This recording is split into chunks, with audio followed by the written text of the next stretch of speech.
ಏರಿಕೆ ಏರಿಕೆ ಏರಿಕೆ ಅಗತ್ಯ ವಸ್ತುಗಳ ಬೆಲೆ ಏರಿಕೆ ಒಂದ ಎರಡ ಎಲ್ಲವೂ ಹೈಕ್ ಹೈಕ್ ಹೈಕ್ ಏರಿಕೆಯ ಸುಳಿಯಲ್ಲಿ ಜನಸಾಮಾನ್ಯರು ಸಿಲುಕಿ ಒದ್ದಾಡ್ತಿದ್ದು ಹೊಸ ಆರ್ಥಿಕ ನೀತಿ ಜನರಿಗೆ ಬರೆ ಎಳಿತಿದೆ. ಒಂದರ ನಂತರ ಒಂದರಂತೆ ಅಗತ್ಯ ವಸ್ತುಗಳ ಬೆಲೆ ಹೈಕ್ ಆಗ್ತಾ ಇದ್ದು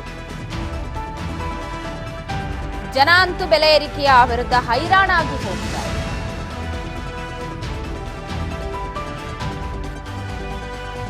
ಒಂದೋ ಎರಡೋ ಆದ್ರೆ ಓಕೆ, ಎಲ್ಲವೂ ಹೈಕ್ ಹೈಕ್ ಹೈಕ್ ಅಂತ ಆದ್ರೆ ಜನಸಾಮಾನ್ಯರು ಏನು ಮಾಡಬೇಕು?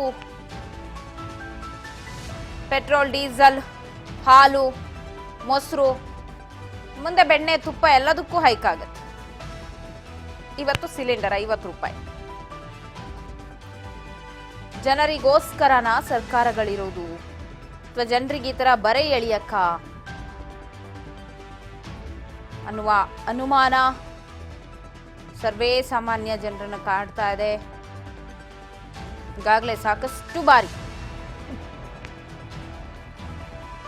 ಬೆಲೆ ಏರಿಕೆಯ ವಿರುದ್ಧವಾಗಿ ಜನ ಹೋರಾಟ ನಡೆಸಿದ್ರು ಕೂಡ ಕಡಿಮೆ ಆಗ್ತಾ ಇಲ್ಲ. ಏರಿಕೆಯ ಬಿಸಿ ಒಂದೆರಡಲ್ಲ, ಎಲ್ಲವೂ ಕೂಡ ಹೈಕ್. ಏನಾದ್ರೂ ತಗೊಳಕ್ ಹೋಗ್ಬೇಕು ಅಂತಂದ್ರೆ ಕೈ ಸುಟ್ಕೊಂಡು ಬರೋದೇ ಈಗ ಜನ ಹೆಚ್ಚಾಗಿದೆ ಅಂತ ಪರಿಸ್ಥಿತಿ ನಿರ್ಮಾಣವಾಗಿ ಹೋಗಿದೆ. ದುನಿಯಾ ದುಬಾರಿಯಾಗಿ ಬಡವರ ಬದುಕಿನೊಂದಿಗೆ ಚೆಲ್ಲಾಟವಾಡ್ತಾ ಇದೆ. ಕೇಂದ್ರದಲ್ಲಿ ಬಿಜೆಪಿ, ಕರ್ನಾಟಕದಲ್ಲಿ ಕಾಂಗ್ರೆಸ್. ಇನ್ಯಾರಿಗೆ ಓಟ್ ಹಾಕದು ಸ್ವಾಮಿ ಅಂತ ಜನ ತಲೆ ಮೇಲೆ ಕೈ ಇಟ್ಕೊಂಡಿದ್ದಾರೆ. ಗೃಹ ಬಳಕೆ LPG ಸಿಲಿಂಡರ್ ದರ ಏರಿಸಿದ ಕೇಂದ್ರ 50 ರೂಪಾಯಿ ಬರೋಬ್ಬರಿ ಏರಿಸಿರುವುದು. ಉಜ್ವಲ ಯೋಜನೆ ಸಿಲಿಂಡರ್ ಪ್ರೈಸ್ ಕೂಡ ಹೈಕ್ ಆಗಿದೆ. ಎಂದಿನಿಂದಲೇ ದೇಶದಾದ್ಯಂತ ನೂತನ LPG ದರ ಜಾರಿ.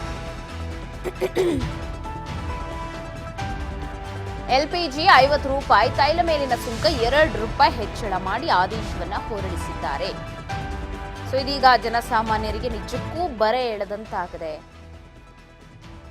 ಕೈ ಸುಟ್ಕೊಳ್ಳೋ ತರ ಆಗ್ಬಿಟ್ಟಿದೆ ಜನಸಾಮಾನ್ಯರಿಗೆ. ಎಲ್ಲಿ ಹೋಗಿ ಬಂದ್ರು ಹೈಕ್ ಹೈಕ್ ಹೈಕ್ ಅಂತಾನೆ ಇದೆ. ನೀವು ದಿನ ಬೆಳಕಿಗೆ ಉಜ್ವಲ ಯೋಜನೆ ಯಾವ ಉತ್ತರಲ್ಲಿ ತಗೊಂಡ್ರು ಕೂಡ ಹೈಕ್, ಕಡಿಮೆ ಅಂತೂ ಇಲ್ಲ. ಹೊಸ ಆರ್ಥಿಕ ವರ್ಷದ ಆರಂಭದಲ್ಲೇ ದರದ ಹೊಡೆತ ಜನರಿಗೆ ತಟ್ಟುತ್ತಾ ಇದೆ. ಕೇಂದ್ರದಲ್ಲಿ ಹೋದ್ರೆ ಬಿಜೆಪಿ ಸರ್ಕಾರ ಹೈಕ್ ಮಾಡುತ್ತೆ, ಅದೇ ರಾಜ್ಯಕ್ಕೆ ನಾವು ಬಂದ್ರೆ ಕಾಂಗ್ರೆಸ್ ಸರ್ಕಾರ ಬೆಲೆ ಏರಿಕೆಯನ್ನ ಮಾಡುತ್ತೆ. ಹಾಗಾದ್ರೆ ಯಾವ ಸರ್ಕಾರ ಬಂದ್ರೆ ಲೇಸು ಅಂತ ಈಗ ಜನರ ಲೆಕ್ಕಾಚಾರ. ಕಳೆದ 1 ವಾರದಿಂದ ರಾಜ್ಯದಲ್ಲಿ ಎಲ್ಲವೂ ತುಟ್ಟಿ ತುಟ್ಟಿ.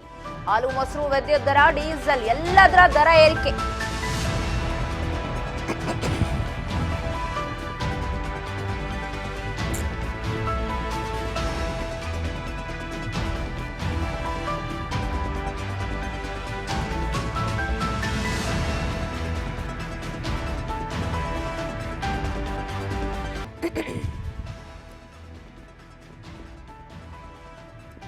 ಈ ದುಬಾರಿ ದುನಿಯಾದಲ್ಲಿ ಜನ ಏನೇ ತಗೊಳಕ್ ಹೋದ್ರು ಕಡಿಮೆ ಇಲ್ಲ. ಸೊ ಎಲ್ಲವೂ ಕೂಡ ತುಟ್ಟಿ ತುಟ್ಟಿ ತುಟ್ಟಿ. ಏನ್ ತಗೊಳ್ತಾರೆ ಹಾಗಾದ್ರೆ ಜನ? ಯಾರಿಗೆ ಓಟ್ ಹಾಕ್ಬೇಕು ಅನ್ನೋದೇ ಈಗ ದೊಡ್ಡ ಯಕ್ಷ ಪ್ರಶ್ನೆ ಆಗಿದೆ. ನೋಡೋಣ ಏನೆಲ್ಲ ಆಗುತ್ತೆ, ಇನ್ನು ಯಾವೆಲ್ಲದರ ಬೆಲೆ ಹೆಚ್ಚಾಗುತ್ತೆ, ಏನು ಎತ್ತ ಅಂತ ಹೇಳಿ. ಇದೆಲ್ಲದ್ರ ಬಗ್ಗೆ ಮತ್ತಷ್ಟು ಅಪ್ಡೇಟ್ಸ್ ಕೊಡ್ತಾ ಹೋಗ್ತಾರೆ ಪ್ರತಿನಿಧಿ ಬಸವರಾಜ್ ಹೂಗಾರ್. ನ್ಯೂಸ್ ಡೆಸ್ಕ್ ನಿಂದ ಲೈವ್ ನಲ್ಲಿ ಜಾಯ್ನ್ ಆಗ್ತಾ ಇದ್ದಾರೆ. ಬಸವರಾಜ್, ಏರಿಕೆ ಏರಿಕೆ ಏರಿಕೆ ಆಗ್ತಾನೆ ಇದೆ. ಬೆಲೆ ಏರಿಕೆ ಮುಟ್ಟಿದ್ದೆಲ್ಲವೂ ಹೈಕ್ ಆಗ್ತಾ ಹೋಗ್ತಾ ಇದೆ. ಹಾಲಾಯ್ತು, ಮೊಸರಾಯ್ತು, ಮದ್ಯಪಾನ ಆಯ್ತು, ಪೆಟ್ರೋಲ್, ಡೀಸೆಲ್ ಎಲ್ಲ ಆಗಿ ಈಗ ಮತ್ತೆ ಸಿಲಿಂಡರ್ಗೆ ಬಂದಿದೆ. ರಾಜ್ಯ ಕೇಂದ್ರದ ಮೇಲೆ ಬಟ್ಟು ಮಾಡುತ್ತೆ, ಈಗ ಕೇಂದ್ರ ರಾಜ್ಯದ ಮೇಲೆ ಬಟ್ಟು ಮಾಡುತ್ತೆ. ಇದರ ನಡುವೆ ನಲುಗ್ ಹೋಗ್ತಾ ಇರೋದು ಜನ. ಸೊ ಸದ್ಯದ ಅಪ್ಡೇಟ್ಸ್ ಈ ಬೆಲೆ ಏರಿಕೆಯ ವಿಚಾರದಲ್ಲಿ. ಪವಿತ್ರ ದಿನ ಕಳೆದಂತೆ ಜನಸಾಮಾನ್ಯರ ಮೇಲೆ ಹೊರೆಯನ್ನು ಹೊರಿಸುವಂಥ ಪ್ರಯತ್ನಗಳು ರಾಜ್ಯ ಸರ್ಕಾರ ಮತ್ತು ಕೇಂದ್ರ ಸರ್ಕಾರ ಎರಡೂ ಸರ್ಕಾರಗಳಿಂದಲೂ ಕೂಡ ನಡೀತಾ ಇದ್ದಾವೆ. ಅಧಿಕಾರ ಬರುವುದಕ್ಕಿಂತ ಮುಂಚಿತವಾಗಿಯೇ ನಾವು ಜನಸಾಮಾನ್ಯರ ಪರವಾಗಿ, ಬಡವರ ಪರವಾಗಿ, ದೀನದಲಿತರ ಪರವಾಗಿ ಅನ್ನುವಂತಹ ಘೋಷಣಾ ವಾಕ್ಯಗಳೊಂದಿಗೆ ಬರ್ತಕ್ಕಂಥ ಈ ರಾಜಕೀಯ ಪಕ್ಷಗಳು ಅಧಿಕಾರಕ್ಕೆ ಬಂದ ತಕ್ಷಣ ತಮ್ಮದೇ ಆಗಿರ್ತಕ್ಕಂಥ ಆಟವನ್ನ ಆಡ್ಲಿಕ್ಕೆ ಶುರು ಮಾಡ್ತವೆ ಅನ್ನೋದಕ್ಕೆ ಈ ಒಂದು ವಾರದಲ್ಲಿ ಆಗಿರ್ತಕ್ಕಂಥ ಒಂದಿಷ್ಟು ಬೆಳವಣಿಗೆ ನಾವು ನೋಡಬಹುದು. ಯಾಕಂತಂದ್ರೆ ಒಂದು ಕಡೆ ಜನಸಾಮಾನ್ಯರಿಗೆ ಅಗತ್ಯ ವಸ್ತುಗಳ ಬೆಲೆಯನ್ನ ಒಂದು ರೀತಿಯಲ್ಲಿ ಅವರ ಒಂದು ಆರ್ಥಿಕ ಪರಿಸ್ಥಿತಿ ಅನುಗುಣವಾಗಿ ಕಡಿಮೆ ದರದಲ್ಲಿ ಸಿಗಬೇಕು ಅನ್ನುವಂತಹ ನಿರೀಕ್ಷೆಯಲ್ಲಿರ್ತಕ್ಕಂಥ ಸಾರ್ವಜನಿಕರಿಗೆ ಒಂದಿಷ್ಟು ಶಾಕ್ ಮೇಲೆ ಶಾಕ್ ಅನ್ನ ರಾಜ್ಯ ಸರ್ಕಾರವು ಕೊಡ್ತಾ ಇದೆ. ಅದರಂತೆ ಕೇಂದ್ರ ಸರ್ಕಾರವು ಕೂಡ ಕೊಡ್ತಾ ಇದೆ. ರಾಜ್ಯ ಸರ್ಕಾರ ಇತ್ತೀಚೆಗೆ ಈಗಾಗಲೇ ಬಸ್ ದರವನ್ನು ಕೂಡ ಏರಿಕೆ ಮಾಡಿದ್ರು, ಒಂದ್ ಕಡೆ ಮೆಟ್ರೋ ದರ ಏರಿಕೆ ಮಾಡಿದ್ರು, ಇನ್ನೊಂದು ಕಡೆ ಹಾಲಿನ ಬೆಲೆಯನ್ನು ಕೂಡ ಪ್ರತಿ ಲೀಟರ್ಗೆ 4 ರೂಪಾಯಿ ಅಂತೆ ಏರಿಕೆ ಮಾಡಿದ್ರು, ಮೊಸರಿನ ಬೆಲೆಯು ಕೂಡ ಪ್ರತಿ ಲೀಟರ್ಗೆ 4 ರೂಪಾಯಿ ಏರಿಕೆ ಮಾಡಿದ್ರು. ಅದಾದ ಬಳಿಕ ಮತ್ತೆ ಡೀಸೆಲ್ ಮೇಲೆ ರಾಜ್ಯ ಸರ್ಕಾರದಿಂದ 2 ರೂಪಾಯಿಯನ್ನ ಏರಿಕೆ ಮಾಡಿ ಒಂದು ಟ್ಯಾಕ್ಸ್ ಅನ್ನು ಕೂಡ ಹಾಕಲಾಯಿತು. ಅದಾದ ಬಳಿಕ ಮತ್ತೆ ಕಸದ ಮೇಲೂ ಕೂಡ 50 ರೂಪಾಯಿಗಳನ್ನ ಮತ್ತೆ ಅದ್ರ ಮೇಲೂ ಕೂಡ ಟ್ಯಾಕ್ಸ್ ಅನ್ನ ಹೆಚ್ಚಿಗೆ ಮಾಡಲಾಯಿತು. ಹೀಗೆ ಹಲವು ರೀತಿಯ ಒಂದಿಷ್ಟು ಅಗತ್ಯ ವಸ್ತುಗಳ ಬೆಲೆಯನ್ನು ಕೂಡ ಏರಿಕೆ ಮಾಡುವ ಮುಖಾಂತರ ಜನಸಾಮಾನ್ಯರ ಮೇಲೆ ಹೊರೆಯನ್ನು ಹೊರಿಸುವಂತ ಪ್ರಯತ್ನವನ್ನ ರಾಜ್ಯ ಸರ್ಕಾರ ಕೂಡ ಮಾಡ್ತು. ಈ ಒಂದು ಸಂದರ್ಭದಲ್ಲಿ ರಾಜ್ಯ ಸರ್ಕಾರದ ವಿರುದ್ಧವಾಗಿ ಕೇಂದ್ರದ ಅಧಿಕಾರದಲ್ಲಿರ್ತಕ್ಕಂಥ ಬಿಜೆಪಿ ನಾಯಕರು ಕೂಡ ರಾಜ್ಯ ಸರ್ಕಾರದ ನಡೆಗೆ ತೀವ್ರ ಆಕ್ರೋಶನ ವ್ಯಕ್ತಪಡಿಸಿದ್ರು. ಬಿಜೆಪಿ ನಾಯಕರು ಕೂಡ ರಾಜ್ಯ ಸರ್ಕಾರ ಜನಸಾಮಾನ್ಯರ ಮೇಲೆ ಹೊರೆ ಹೊರಿಸ್ತಾ ಇದೆ, ತಮ್ಮ ಒಂದು ಗ್ಯಾರಂಟಿಗಳನ್ನ ಈಡೇರಿಸುವಂತ ಅಬ್ಬರದಲ್ಲಿ ಹಾಲಿನ ಬೆಲೆ ಆಗಿರಬಹುದು, ವಿದ್ಯುತ್ ಬೆಲೆ ಆಗಿರಬಹುದು, ಇವೆಲ್ಲವನ್ನು ಕೂಡ ಹೆಚ್ಚಿಗೆ ಮಾಡ್ತಾ ಇದೆ ಅನ್ನುವಂತ ಆಕ್ರೋಶವನ್ನ ಹೊರಹಾಕಿದ್ರು. ಆದ್ರೆ ಇದೀಗ ಕೇಂದ್ರ ಸರ್ಕಾರವು ಕೂಡ ಜನರ ಮೇಲೆ ಹೊರೆಯನ್ನು ಹೊರಿಸುವಂತ ಪ್ರಯತ್ನ ಮಾಡಿದೆ. ನಿನ್ನೆನೆ ತಾನೇ ಒಂದ್ ಕಡೆ ಗ್ಯಾಸ್ ಸಿಲಿಂಡರ್ ಬೆಲೆಯನ್ನು ಕೂಡ ಹೆಚ್ಚಿಗೆ ಮಾಡಿರ್ತಕ್ಕಂಥದ್ದು, ಪ್ರತಿ ಗ್ಯಾಸ್ ಕೂಡ 50 ರೂಪಾಯಿಗಳನ್ನ ಕೂಡ ಹೆಚ್ಚಿಗೆ ಮಾಡಿ ಕೂಡ ಈಗಾಗಲೇ ಆದೇಶ ಹೊರಡಿಸಿರ್ತಕ್ಕಂಥದ್ದು. ಈ ಮುಖಾಂತರ ಮತ್ತೆ ಪೆಟ್ರೋಲ್ ಮತ್ತೆ ಡೀಸೆಲ್ ಮೇಲೆಯೂ ಕೂಡ ಮತ್ತಷ್ಟು ದುಬಾರಿ ಏರಿಕೆಯನ್ನು ಕೂಡ ಕೊಟ್ಟಿರ್ತಕ್ಕಂಥದ್ದು. ಹಾಗಾಗಿ ಒಂದಿಷ್ಟು ಕೇಂದ್ರ ಸರ್ಕಾರ ಕೂಡ ಎಲ್ಲ ಒಂದು ಕಡೆ ಜನರ ಒಂದು ಆರ್ಥಿಕ ಸ್ಥಿತಿಗತಿ ನೋಡಿ ಒಂದಿಷ್ಟು ಜನಸಾಮಾನ್ಯರಿಗೆ ಸಿಗುವಂತ ಅಗತ್ಯ ವಸ್ತುಗಳ ಬೆಲೆ ಕೂಡ ಕಡಿಮೆ ಮಾಡುತ್ತೆ ಅನ್ನುವಂತ ಲೆಕ್ಕಾಚಾರದಲ್ಲಿ ಇರ್ತಾ ಇದ್ರು. ಆದ್ರೆ ಈಗ ಡೀಸೆಲ್ ಪೆಟ್ರೋಲ್ ಬೆಲೆ ಕೂಡ ಹೆಚ್ಚಿಗೆ ಮಾಡಿದಂತ ಹಿನ್ನೆಲೆಯಲ್ಲಿ ರೈತರಿಗೂ ಕೂಡ ಈಗ ಹೊಡೆತ ಬೀಳುತ್ತೆ. ಯಾಕಂತಂದ್ರೆ ಈಗ ರೈತನು ಕೂಡ ಹೊಲದಲ್ಲಿ ಸಾಕಷ್ಟು ಯಂತ್ರೋಪಕರಣ ಮೇಲೆ ಕೂಡ ಕೃಷಿ ಚಟುವಟಿಕೆ ನಡೆಸ್ತಾ ಇದ್ದಾನೆ. ಇಂಥ ಒಂದು ಸಂದರ್ಭದಲ್ಲಿ ಡೀಸೆಲ್ ಬೆಲೆ ಏರಿಕೆ ಮಾಡಿದಂತ ಸಂದರ್ಭದಲ್ಲಿ ಅದು ಕೂಡ ಎಫೆಕ್ಟ್ ಆಗುವಂತ ಸಾಧ್ಯತೆ. ಹಾಗಾಗಿ ಎರಡೂ ರಾಜಕೀಯ ಪಕ್ಷಗಳು, ಎರಡೂ ಸರ್ಕಾರಗಳು ಕೂಡ ಒಂದ್ ರೀತಿಯಲ್ಲಿ ನಮ್ಮ ಕಡೆ ಗಾದೆ ಇದೆ ಪವಿತ್ರ, ಅಂದ್ರೆ ಹೇಳೋದು ವೇದಾಂತ, ತಿನ್ನೋದು ಬದನೆಕಾಯಿ ಅಂತ. ಅಂದ್ರೆ ಒಂದ್ ಕಡೆ ಎರಡೂ ಕೂಡ ಜನಸಾಮಾನ್ಯರ ಪರವಾಗಿ ಅನ್ನುವಂತ ಮಾತುಗಳನ್ನ ಹೇಳ್ತಾರೆ. ಆದ್ರೆ ಇತ್ತೀಚಿನ ಒಂದಿಷ್ಟು ಬೆಳವಣಿಗೆ ನೋಡ್ತಾ ಇದ್ರೆ ಅಗತ್ಯ ವಸ್ತುಗಳ ಬೆಲೆ ಏರಿಕೆ ಮಾಡೋದ್ರಿಂದ ಎಲ್ಲೋ ಒಂದ್ ಕಡೆ ಜನಸಾಮಾನ್ಯರ ಮೇಲೆ ಏರಿಕೆಯನ್ನ ವರಿಸಿ ಒಂದ್ ಕಡೆ ಜನರಿಗೆ ಆರ್ಥಿಕ ಸಂಕಷ್ಟ ಎದುರಿಸುವಂತ ಪ್ರಯತ್ನಕ್ಕೆ ಸರ್ಕಾರಗಳು ಮುಂದಾಗ್ತಾ ಇದಾವೇನೋ ಅನ್ನುವಂಥದ್ದು ಕೂಡ ಸಾರ್ವಜನಿಕರಲ್ಲಿ ಆತಂಕ ಮೂಡ್ತಾ ಇದೆ. ಪವಿತ್ರ, ಬಸವರಾಜ್ ಮತ್ತೆ ಮಾತನಾಡಿಸ್ತೀನಿ. ನಿಮ್ಗೆ ಒಂದು ಬ್ರೇಕಿಂಗ್ ನ್ಯೂಸ್ ಬರ್ತಾ ಇದೆ, ಹಾಗೆ ಸಂಪರ್ಕದಲ್ಲಿರಿ, ಏನಿದೆ ಬ್ರೇಕಿಂಗ್ ಅಂತ ನೋಡ್ಕೊಂಡು ಬರ್ತೀನಿ. ಒಂದ್ ಕಡೆ ಬೆಲೆ ಏರಿಕೆಯ ವಿಚಾರ, ಇನ್ನೊಂದು ಕಡೆ ಪ್ರತಿಭಟನೆ. ದುಬಾರಿ ದುನಿಯಾದಲ್ಲಿ ಜನರಿಗೆ ಮತ್ತಷ್ಟು ಏರಿಕೆಯ ಹೊರೆಯಾಗ್ತಾ ಇದೆ. ಬೆಲೆ ಏರಿಕೆ, ಎಸ್ಸಿಪಿ ಹಣ ದುರ್ಬಳಕೆ ಆರೋಪ ಮಾಡಿ ಬಿಜೆಪಿ ಜನಾಕ್ರೋಶ ಯಾತ್ರೆ ಆ ಯಾತ್ರೆ ಅಂತ ಮಾಡ್ತಾ ಇದೆ. ಸೊ ಅವರಿಗೆ ದೊಡ್ಡ ಮುಖಭಂಗ ಅಂದ್ರೆ ಕೇಂದ್ರದಿಂದಲೇ ಹೈಕ್ ಆಗಿರೋದು, 50 ರೂಪಾಯಿ ಬರೋಬ್ಬರಿ ಹೈಕ್ ಆಗಿರೋದು ಅವರಿಗೊಂದು ದೊಡ್ಡ ಮುಖಭಂಗ. ಅಹೋರಾತ್ರಿ ಧರಣಿ ಎಲ್ಲ ಮಾಡಿದ್ರು. ಜನರ ಜೇಬ್ ಸುಡ್ತಾ ಇದೆ ಸರ್ಕಾರ ಅಂತ ಈಗ ಕೇಂದ್ರ ಮಾಡ್ತಿರೋದೇನು ಅಂತ ಜನ ಕೂಡ ಕೇಳ್ತಾರೆ. ಈಗ ಕೇಂದ್ರ ಸರ್ಕಾರಕ್ಕೆ ಜನ ಯಾರು ದಡ್ರಲ್ಲ, ಮಾಡಿದಕ್ಕೆಲ್ಲ ಜೈಕಾರ ಹಾಕಕ್ಕೆ, ಎಲ್ಲದಕ್ಕೂ ಸುಂಕ ಕಟ್ತಾರೆ, ತೆರಿಗೆ ಮೇಲೆ ಎಲ್ಲದರಲ್ಲೂ ಹೈಕ್ ಅಂತ ಹೋದ್ರೆ ಜನ ಏನ್ ಮಾಡ್ಬೇಕು? ಸಾಮಾನ್ಯ ಜನ. ಹೋರಾಟಕ್ಕೆ ಮುಂದಾದ ಬಿಜೆಪಿ ನಾಯಕರಿಗೆ ಈಗ ಭಾರಿ ಮುಖಭಂಗ ಅಂತೂ ಆಗಿದೆ. ಅಹೋರಾತ್ರಿ ಧರಣಿ, ಜನಾಕ್ರೋಶ ಅಂತ ಯಾತ್ರೆ ಹೊರಟವ್ರಿಗೆ ಮುಖಭಂಗವಾಗಿದೆ.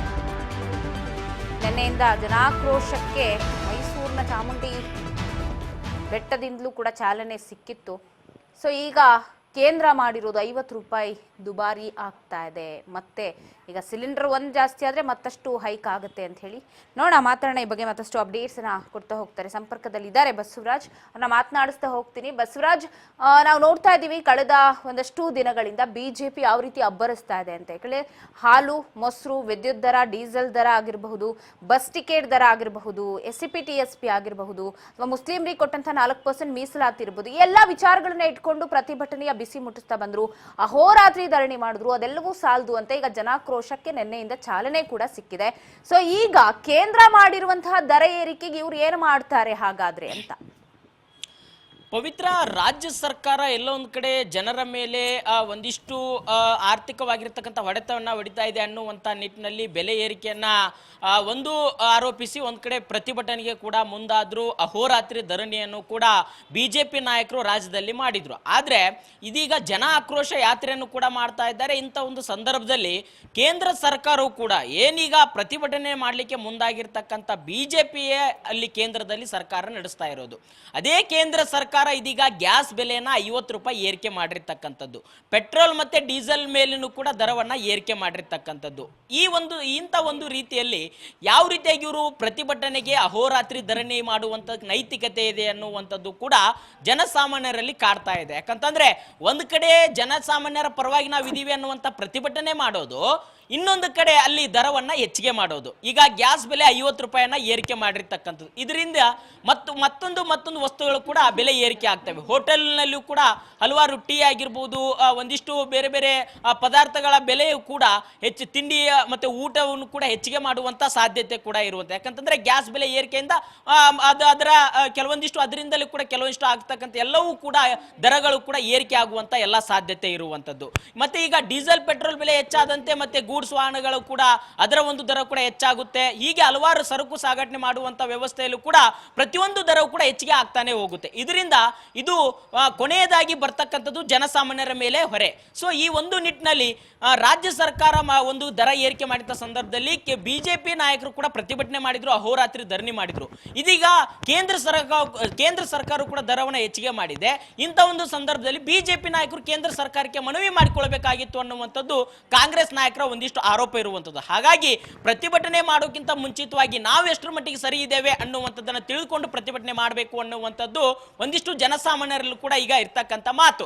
ಯಾಕಂತಂದ್ರೆ ಒಂದ್ ಕಡೆ ಕೇಂದ್ರ ಸರ್ಕಾರ ಆದ್ರೂ ಜನಸಾಮಾನ್ಯರ ನೋಡುತ್ತೆ, ಜನಸಾಮಾನ್ಯರ ಆರ್ಥಿಕ ಹೊರೆಯನ್ನು ಹೊರಿಸೋದಿಲ್ಲ ಅನ್ನೋ ಬಡವರ ಪರವಾಗಿರುತ್ತೆ ಅನ್ನುವಂಥ ಲೆಕ್ಕಾಚಾರ ಇರ್ತಕ್ಕಂಥ ಕೆಲವಷ್ಟು ಜನರಿಗೂ ಕೂಡ ಈಗ ನಿರಾಶೆ ಉಂಟಾಗಿದೆ ಅಂತಾನೂ ಕೂಡ ಹೇಳ್ಬೋದು. ಹಾಗಾಗಿ ಕೇಂದ್ರ ಮತ್ತು ರಾಜ್ಯ ಎರಡೂ ಸರ್ಕಾರಗಳು ಕೂಡ ಜನಸಾಮಾನ್ಯರ ಪರವಾಗಿ ಜನರಿಗೆ ಬೇಕಾದಂತ ಅಗತ್ಯ ವಸ್ತುಗಳ ಬೆಲೆಯನ್ನು ಕೂಡ ಕಡಿಮೆ ಮಾಡಬೇಕು, ಆರ್ಥಿಕವಾಗಿರ್ತಕ್ಕಂಥ ಪರಿಸ್ಥಿತಿ ಸುಧಾರಣೆ ಮಾಡಬೇಕು ಅನ್ನುವಂಥ ನಿಟ್ಟಿನಲ್ಲಿ ಜನರ ಒಂದು ಬೇಡಿಕೆ ಕೂಡ ಇರುವಂತದ್ದು. ಪವಿತ್ರ, ಥ್ಯಾಂಕ್ ಯು ಬಸವರಾಜ್ ಮಾಹಿತಿಗಾಗಿ.